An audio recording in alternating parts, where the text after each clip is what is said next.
From Pentagon leaks to light beer blunders and now even racist roads, we're off to a great start this week, and the show starts now.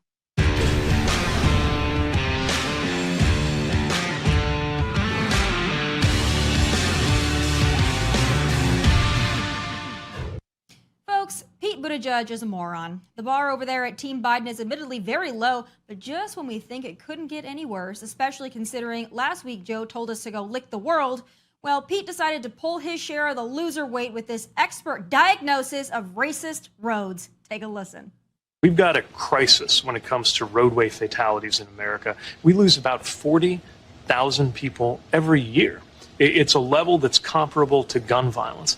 And we see a lot of racial disparities. Black and brown Americans, tribal citizens, and rural residents much more likely to lose their lives, whether it's in a car or as a pedestrian being hit by a car.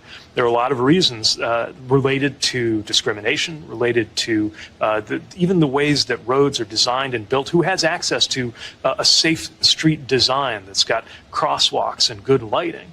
And who doesn't have that access? That can drive disparities, and we have a responsibility to act on that. Okay, let me get this straight. Pete is really trying to tell us roads have been designed in this country to be systemically racist against people of color. So city planners nationwide just sat down one day and said, you know what? Let's design these roads to make sure black and brown people are easier to hit and run over. I'm sure that was it. Pete has now told us climate change is racist, construction is racist, infrastructure is racist, and now roads and crosswalks. But I guess trains are not, given he doesn't give a rat's ass about the poor white Trump supporters in East Palestine, Ohio. Pete is the poster boy for white guilt. And as much as I can't stand Al Sharpton, Pete is so much worse. He's like your white liberal neighbors who have those Black Lives Matter signs prominently displayed in their yards in a pathetic attempt to be cool with actual black people. He pretends to be so down with the culture, but we all know he listens to Taylor Swift and would never be caught dead in an inner city past dusk. Pete, you literally could not get any whiter or any more disingenuous. Please, just stop. Still ahead, a couple of weeks ago, I told you about those brave Wyoming sorority sisters who sued the organization for permitting a creepy biological male into the sisterhood. Well, now the judge is putting their lives at risk. More next. A couple weeks ago, I featured this story in my Losers of the Week. In case you missed it, take a listen. Well, 7 past and present sorority members are suing the Kappa Kappa Gamma Sisterhood for its 2022 decision to admit transgender inductee Artemis Langford to the University of Wyoming chapter. These actual women are not seeking damages. They just want an end to this madness and are asserting quite accurately that certain sorority officials have perverted their mission of 150 years to unite women. And why is this a problem, you ask? Well, this bio man is set to live with the women in the sorority house in the coming year. And fun fact, doors to the sorority house's communal bathrooms do not lock, and the primary bathroom on the second floor does not have a private area to disrobe before showering. The lawsuit also alleges this Artemis man often sits and watches the females in the house, which is creepy enough, but it gets worse. The lawsuit alleges he is sexually interested in women and that he has a profile on Tinder through which he seeks to meet women.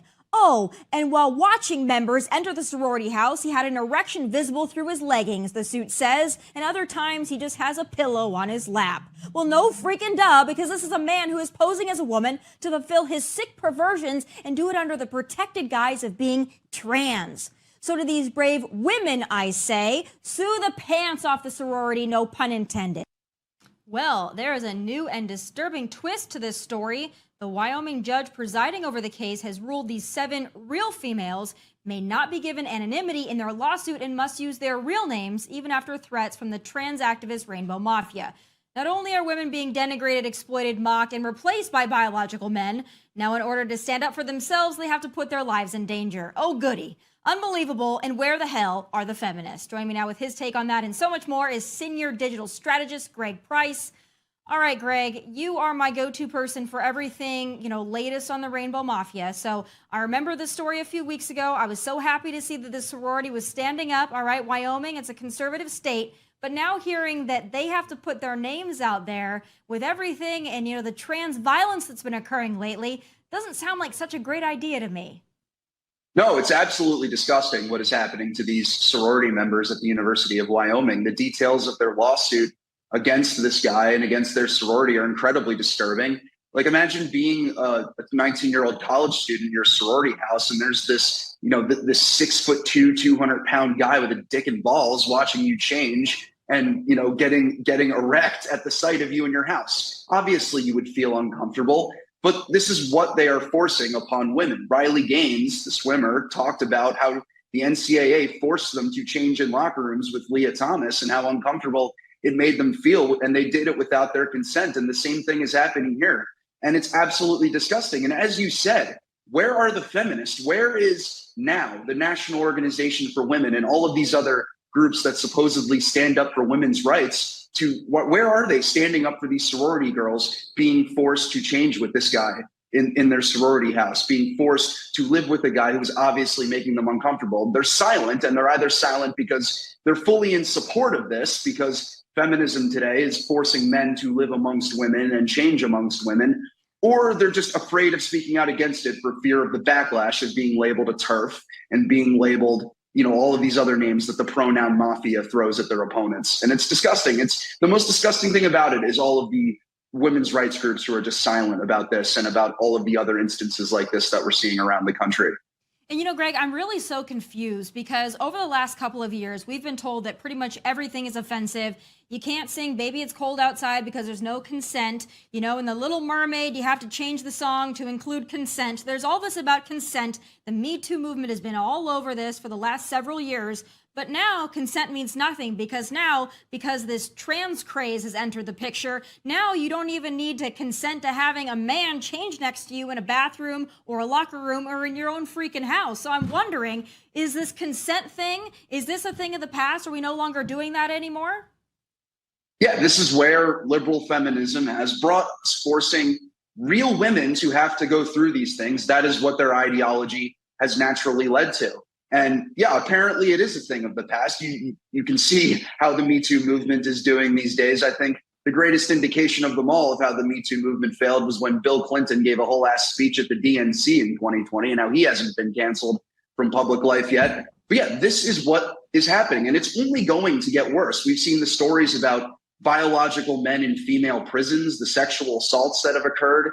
It's really disgusting. Like, obviously, Riley Gaines has been more outspoken about this. And the only way that it's going to end, the only way that this is truly going to end, is when feminists start speaking out against it. Obviously, people like you and me, conservatives, especially conservative women like yourself, have spoken out very loudly about this. But the only way it's going to actually end is when women, when female athletes and prominent women who are not conservatives stand up and say enough is enough, that women deserve to feel comfortable in their private spaces and that this should not be tolerated.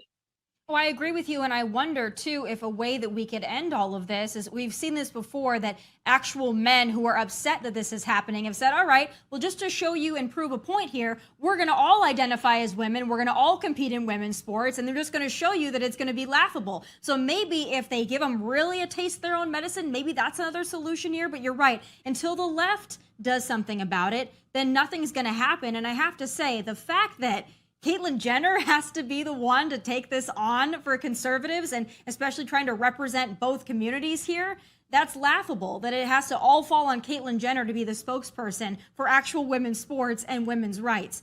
But I want to move to another thing that the left loves, and that's gun control. So I believe you tweeted this out. It was wonderful. I love to watch little liberals cry at guns. Let's take a listen to this liberal and his tale of shooting his first gun, and then I want to get your reaction.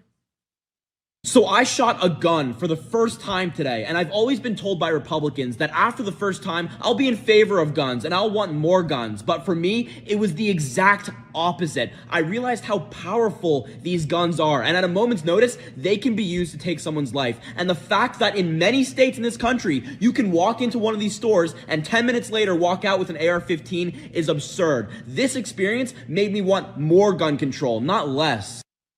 I bet he's really popular with all the ladies. He seems like a real manly man. I hope there's not a draft anytime soon, because I have a feeling things aren't going to go well for the US of A in that case. Greg, what's your thoughts on this lovely little gentleman here? So if you don't know who that is, his name is Harry Sison, and he has a massive following on TikTok of over like 700,000 followers. And the White House is now apparently using him, not in a paid role, but as one of their influencers to promote Joe Biden to Gen Z on social media in 2024. He's like the top guy with this because of the massive following he has on TikTok.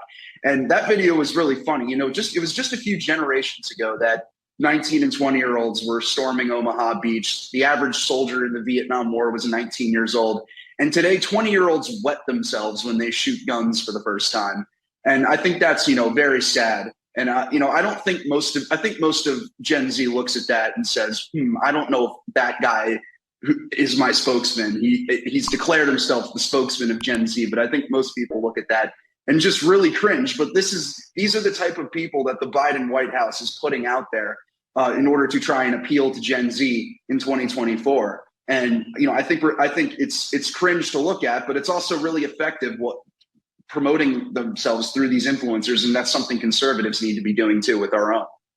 Yeah, I agree. Not on TikTok, because that's a communist platform. But at least I have to say about this kid, at least he's still a man. At least he's still wearing men's clothes and not a prom gown. I mean, I'm sure at some point we will see him transition into some fun little flirty little black dress to get more attention, because that is really what Gen Z loves these days. But you're exactly right. I mean, when we look at the landscape of our young people and just how fragile they are in general, it makes me puke, and I'm only 30 years old. I also want to say, back to this gun control point, I don't know what your take is on this, but I got to tell you, Greg, I grew up in South Dakota, right? So every time I hear about these shootings and it's like, well, we need to have more gun control. We need less guns in this country.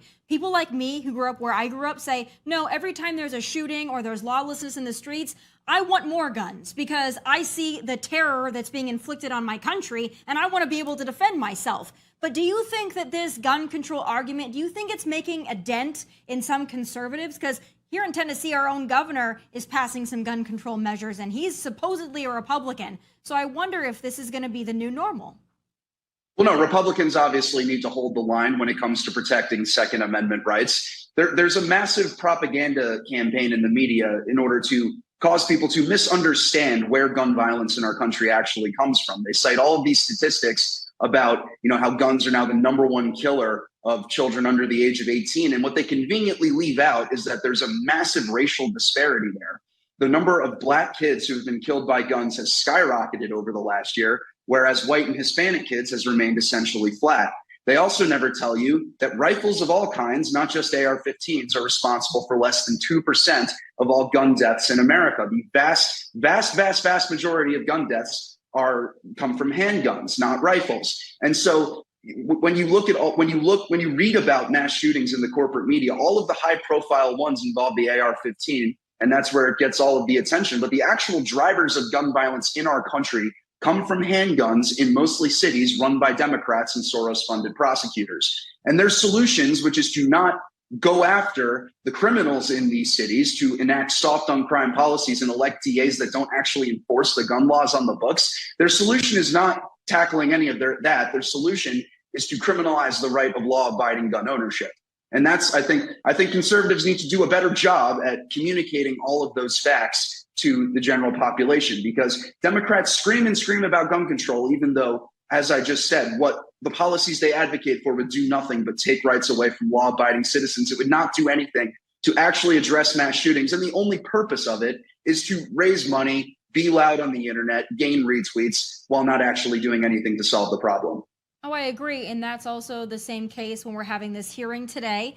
Jim Jordan is leading it, of course, in New York to talk about crimes and the victim of crime and the lawlessness sweeping our nation. And as we could have anticipated, the Democrats were already saying, if you want to get rid of crime, you have to get rid of guns. They're going right back to those same talking points. But actually, these people in these cities, as you mentioned, especially inner cities, are the ones that are suffering. It didn't make much of an impact in the midterms. Do you think in 2024, these people living in these Democrat-run hellholes, do you think that they're going to maybe reconsider their vote for Democrats? Or is this just too far gone at this point? Are we not getting the message out loud and clear? Well, I mean, in cities like Chicago and Los Angeles and New York City, they'll never stop electing. They're never going to stop electing people like Lori Lightfoot, people like Bill de Blasio. They're literally never going to stop electing these people. They do it time and time and time again, even though we all see what the results of it is. You can't even walk down the street in Chicago anymore without getting shot. You hear about all the people getting shot there every single day. They're never going to stop voting for these types of people. In New York City, they're never going to stop voting for district attorneys that will let criminals out of jail while prosecuting people like Jose Alba, the bodega worker who defended himself from being stabbed. That's just the reality of the situation, is that, they keep electing these people. Chicago went through 4 years of Lori Lightfoot and decided to elect a guy who was arguably going to be more insane than her. Like, that is fully crazy. If you live under Lori Lightfoot for 4 years and voluntarily choose to elect someone with the same politics, that's not a place that I want to live, and that's not a place any conservative should want to live. Everyone should move out of the city. Just move out of the cities at that point, because you're never going to change it like that. I don't know if there's literally not going to be a way to do it unless, every Republican in the world starts moving to Chicago and New York City. Which is probably never going to happen. Not going to do. Yeah, we are definitely not in favor of that. We just like to keep the ones that bring their policies and keep them out of Tennessee and Florida and Texas. And I think you're right. A lot of the people that do leave, they do understand what the problems are. So hopefully at least we have that somewhat of a safeguard there, and the red states will get redder and the blue states will get bluer. The problem is these blue states have so many votes that we're putting ourselves into this big situation heading into 2024. And I got to tell you, Greg, I want to shift to 2024 because I haven't really heard your take on all this yet, and I'm very curious. So we know in the last several weeks, it's really been, the discussion has been Trump versus DeSantis. DeSantis has not even announced yet. We expect he's going to in the coming months, but the attacks from the Trump team and the MAGA and the America First on Ron DeSantis at this point, without an announcement, do you think that they're warranted, and do you think that they're helpful to the party as a whole? Well, look, the Trump versus DeSantis fight is happening whether we like it or not. Those are the two candidates who are going to be in the running for the nomination. And in its election, people are going to attack each other. That's just the reality of elections. I think, I think doing it this early, I think, has been vastly unproductive. And I'll give you, and the reason why is because we just had this election in Wisconsin where liberals took control of the state Supreme Court and are now probably going to overturn the state's voter ID law. And they're probably going to bring back ballot harvesting, which when the court was controlled by conservatives, they outlawed. They're probably going to overdo that in what is the key swing state in 2024. And conservatives virtually spent no time paying attention to this race. Instead, they were talking about Trump and DeSantis. And that's perfectly fine to do. But in doing so, we completely ignored this major election that has major implications on the key state in the 2024 election. So I think a lot of it has been vastly unproductive. And I think if you're a Republican voter, you should go into this saying, you know what, no politician deserves my vote. Trump doesn't deserve my vote. DeSantis doesn't deserve my vote. It hasn't even started yet. What I would say is you go into it, you see how the race plays out, vote for who you think is best. And, you shouldn't hitch your wagon to just one of these particular guys. I think that's not my style. The way I look at it is, what do Donald Trump and Ron DeSantis disagree on in terms of policy? Virtually nothing. And, that doesn't mean that Trump was a bad president, as DeSantis people say. It also doesn't mean DeSantis is some globalist neocon shill like Trump people are saying. He's the best governor in America, and he's the best president of our lifetimes. And what they're attacking each other over is who was more right or wrong about COVID lockdowns and vaccines, which they were both wrong on. Everybody was wrong about lockdowns and vaccines. And so, just go into it and say, hey, neither of these people deserve my vote. And whoever I think is the best, whoever you think is the best come election day, after seeing the process play out, that's who you should vote for. But we shouldn't focus it on so much that we lose track of things like this Wisconsin Supreme Court case that we just lost. Yeah, you're exactly right. And here's what really pisses me off, all right? I'm a Trump supporter, Greg. I'm very much so a Trump supporter. But I'll tell you this. This is what angers me. You're exactly right about that. So Trump's number one thing has been revenge for 2020 and his indictment and everything else. But it really has been a lot focused on 2020. Okay, so now you've got this case in Wisconsin where you could have effectively had a safeguard for election integrity, the thing that you claim to care the most about. So why wasn't your ass in Wisconsin making a difference with your huge rallies and your huge megaphone? Why are you only focused on yourself? That's what really frustrates me as a Trump supporter, and that is what really turns me off, because I don't think it really matters about this indictment in New York or a potential one in Georgia. None of this is going to matter to the average American when they're going to vote in 2024. They want to know who's going to make their life better. And when you've got Donald Trump just talking about himself all the time, he loses me on that. I'm pissed about the indictment, but he's lost me because that's the only thing he really wants to talk about is himself. I don't think I'm the only one that feels that way as a Trump supporting conservative.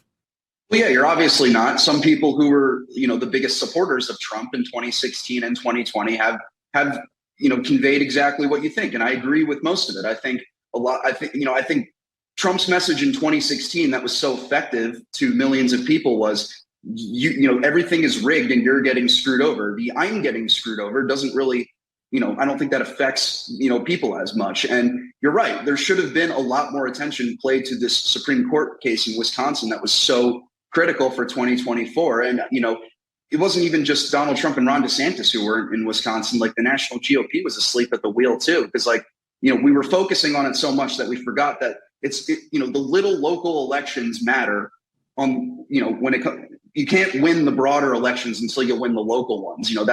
That's a big reason why I recently started working for the State Freedom Caucus Network and now work entirely in local politics, because I think a lot of that really matters. And, I think, again, like I said, it's an election. It's a debate. People are going to attack each other. Donald Trump and Ted Cruz relentlessly attacked each other in 2016. The same thing is going to happen, especially when Ron DeSantis announces that he's running. Like, that's just the reality of elections. But we need to pay attention to these little elections, and we need to not let the overall mission of winning in 2024 overshadow that, because no matter who the Republican nominee is, Donald Trump or Ron DeSantis, they're going to face, the same attacks from the left. They're going to face the same challenges when it comes to ballot harvesting and all of the terrible voting laws in states like Arizona and probably Wisconsin. And when the Supreme Court, strikes down all of these voter integrity laws, they're going to be facing the same things. And so we need that's what I think conservatives in the National Republican Party should be focusing on, rather than just entirely on Donald Trump versus Ron DeSantis. Yeah, get to work. Do the groundwork that it takes to win and have small victories along the way, and then you can get the big victory. But we just want to go straight for the big victory because we love to wear our hats and we love to cheer for somebody in a big fight. But then all the little fights we forget about. You're exactly right. I hope that we can get that message out loud and clear. I know you do a fantastic job of it. Thank you so much, as always, for enlightening us. And thank you for all of your tweets. You're one of my go-to sources on Twitter. And Greg, I'll talk to you very soon. Thank you so much, Tommy. Great to be on with you. Still ahead, it's been a no good, dirty, rotten couple of weeks for Anheuser-Busch, but does the company deserve it? My final thoughts are next. Bud Light is desperately trying to recover from its major transgression, but so far it's going really badly. And it just so happens I've got some final thoughts.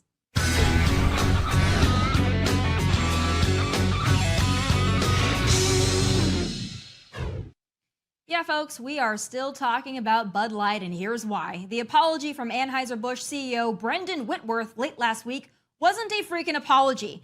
I'm not going to read the whole statement because, quite frankly, it's tone deaf and skirts the entire point, which leads me to believe this woman may have written it. But basically, CEO Brendan Whitworth said the company never intended to divide people, peace, love, inclusion, blah, blah, blah. Let's go, Brendan. You missed the whole point. And it's really so simple. Acknowledge that the partnership with a man who puts on a prom dress and pretends to be a teenage girl was a really stupid marketing move, and it pissed off your actual customers. It's that simple. But this apology, or lack thereof, has divided even the conservative community, with a very unlikely voice coming to Bud Light's defense, Don Jr. Anheuser-Busch totally shit the bed with this Dylan Mulvaney thing.